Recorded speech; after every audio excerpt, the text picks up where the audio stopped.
안녕하세요. 세상을 바꾼 스니커즈 이야기입니다. 오늘은 올해로 40주년이 되는 에어조던 1을 소개합니다. 하지만 놀랍게도 정작 마이클 조던은 처음에 이 신발을 거부했습니다. 악마의 색깔이라고 하며 처음에는 신기도 싫어했죠. 그럼에도 어떻게 에어조던이 하나의 제국이 될 수 있었을까요? 그 이야기 속으로 함께 들어가 보시죠. 필 나이트와 빌 바우만이 설립한 오리건의 작은 러닝화 회사 나이키는 70년대 말에 미국 시장에서 돌풍을 일으키고 있었습니다. 코르테즈와 와플 트레이너와 같은 혁신적인 러닝화들로 나이키는 미국 신발 시장의 1위 자리까지 올라섰습니다. 하지만 글로벌 시장, 특히 농구화 시장에서는 여전히 아디다스와 컨버스가 지배적이었죠. 나이키도 농구화 시장에 진출했지만 겨우 3위에 머물러 있었습니다. 글로벌 1위가 되기 위해 나이키는 농구화 시장을 장악할 전략적 결단이 필요했습니다. 그들은 전례 없는 대담한 프로젝트를 계획했죠. 나중에 조던 프로젝트라 불리게 될 것입니다. 1984년 나이키의 시선은 NBA 드래프트의 한 젊은 선수에게 향했습니다. 노스캐롤라이나 대학에서 전국 챔피언십을 이끈 마이클 조던이었죠. 3순위로 시카고 불스에 지명된 조던은 놀라운 재능을 가졌지만 NBA에서는 아직 증명되지 않은 신인이었습니다. 나이키 농구화 사업부 책임자 롭 스트라서는 위험해 보이는 제안을 했습니다. 무명의 신인에게 당시로서는 전례 없는 계약을 제안하자는 것이었죠. 흥미로운 사실은 마이클 조던 자신은 사실 나이키보다 아디다스를 선호했다는 점입니다.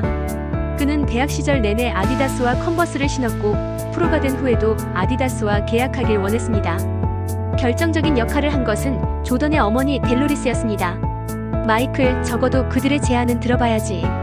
이 한마디가 스니커즈의 역사를 바꾸게 됩니다. 나이키는 5년간 250만 달러, 자신의 시그니처 라인, 그리고 매출에 따른 로열티까지 포함된 파격적인 조건을 제시했습니다. 당시 NBA 슈퍼스타 레리 버드나 매직 존슨도 받지 못했던 조건이었죠. 계약이 성사된 후 나이키의 크리에이티브 디렉터 피터 무어는 조던을 위한 신발 디자인에 착수했습니다. 그는 마이클 조던의 공중에 떠있는 듯한 플레이 스타일에서 영감을 받았습니다. 당시 대부분의 농구화가 보수적인 흰색이었던 것과 달리 무어는 대담하게도 빨간색과 검은색을 결합한 디자인을 제안했습니다. 이는 시카고 불스의 팀 컬러를 반영한 것이었죠. 하지만 완성된 신발을 본 마이클 조던의 반응은 그리 열광적이지 않았습니다.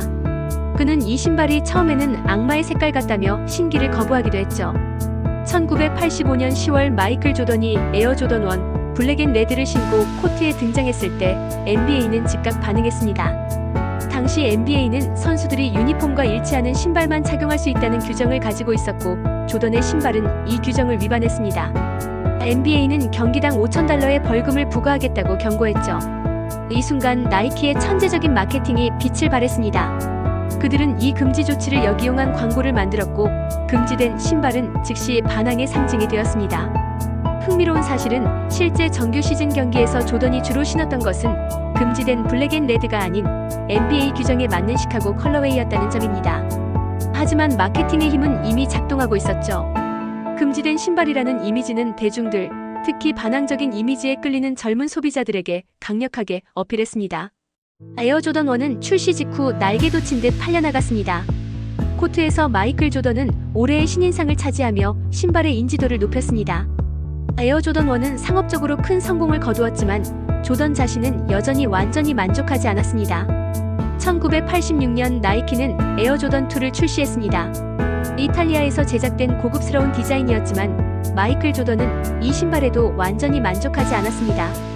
이 시기 다른 스포츠 브랜드들은 조던을 자신들의 브랜드로 데려오기 위해 끊임없이 유혹했습니다. 이로 인해 나이키와 조던의 파트너십은 위기에 처했습니다. 바로 이때 나이키의 또 다른 디자인 천재 팅커 해필드가 등장합니다. 해필드는 이미 혁신적인 에어맥스 기술로 나이키 내에서 입지를 다지고 있었습니다. 해필드는 조던을 직접 만나 그의 요구사항과 불만사항을 듣기 시작했습니다. 선수들은 자신의 신발을 정말로 이해하는 디자이너를 원합니다. 이것이 해필드의 철학이었죠. 해필드가 디자인한 에어 조던 3는 이전과는 완전히 달랐습니다. 가시적인 에어 쿠션 시스템, 고급스러운 코끼리 무늬의 가죽, 그리고 무엇보다 중요한 점프맨 로고가 특징이었죠. 마이클 조던은 에어 조던 3를 보자마자 마음이 바뀌었습니다. 이 신발은 그의 마음을 완전히 사로잡았고 나이키와의 관계를 새롭게 정립하는 계기가 되었습니다. 유명한 점프맨 로고는 조던의 실루엣을 바탕으로 만들어졌습니다. 비록 덩크 장면처럼 보이지만 실제로는 발레 동작인 그랑 제테를 하는 모습에서 영감을 받았다고 합니다.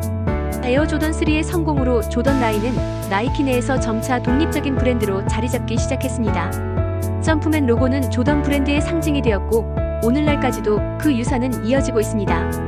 에어 조던 3의 성공은 역설적으로 에어 조던 1의 문화적 가치를 더 높였습니다. 농구 코트를 넘어 에어 조던 1은 힙합 문화와 스케이트보드 씬에서도 인기를 얻기 시작했습니다. 반항적인 이미지와 대담한 컬러웨이가 젊은 세대의 마음을 사로잡았죠. 시간이 지나면서 에어 조던 1은 수많은 컬러웨이로 재해석되었습니다. 시카고 로얄 블랙토 섀도우와 같은 오리지널 컬러웨이들은 스니커 컬렉터들 사이에서 성배와 같은 존재가 되었습니다. 2000년대 들어 나이키는 에어 조던 1의 레트로 버전을 계속해서 출시했습니다. 신발이 단순한 기능성 제품을 넘어 패션 아이템이자 수집품으로 변모한 것이죠. 최근에는 하이엔드 패션 브랜드 및 영향력 있는 아티스트들과의 협업을 통해 럭셔리 패션 시장까지 그 영향력을 확장했습니다. 버질 아블로의 오프화이트와의 협업은 에어 조던 1을 스트리트 패션의 중심으로 끌어올렸습니다. 디올과의 콜라보는 하이 패션의 벽을 넘은 순간이었습니다. 스니커가 럭셔리의 무대에 올라선 역사적인 장면이죠.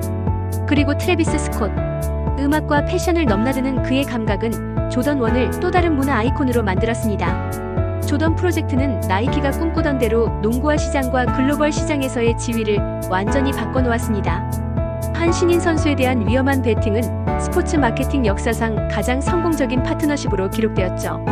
오늘날 에어 조던은 연간 30억 달러 이상의 매출을 올리는 독립적인 브랜드로 성장했으며 나이키는 명실상부한 글로벌 1위 스포츠 브랜드가 되었습니다.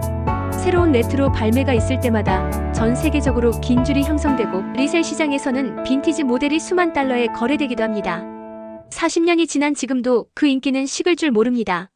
에어 조던 1의 진정한 레거시는 스포츠, 문화, 패션의 경계를 허물고 세대를 초월한 아이콘이 되었다는 점입니다.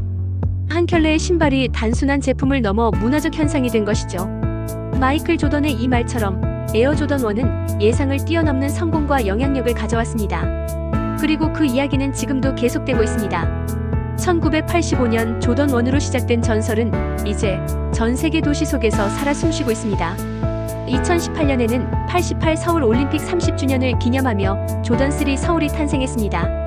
7년의 시간을 넘어 2025년 5월 조던 3 서울2는 새로워진 디테일과 감성으로 또 한 번의 진화를 보여줍니다. 조던은 이제 한 켤레의 농구화를 넘어 세대와 문화를 잇는 아이콘이 되었습니다. 이곳 서울에서도 마찬가지입니다. 시카고에서 시작된 꿈은 서울에서 또 다른 형태로 이어집니다. 조던의 여정은 지금도 계속되고 있습니다. 하나의 신발이 어떻게 스포츠와 문화의 역사를 바꿀 수 있는지 보여준 에어 조던 1. 스니커 역사에서 가장 중요한 한 챕터였습니다. 스니커 역사를 바꾼 전설적인 신발들의 이야기, 다음 에피소드에서 또 만나요. 영상이 마음에 드셨다면 구독과 좋아요 부탁드립니다. 감사합니다.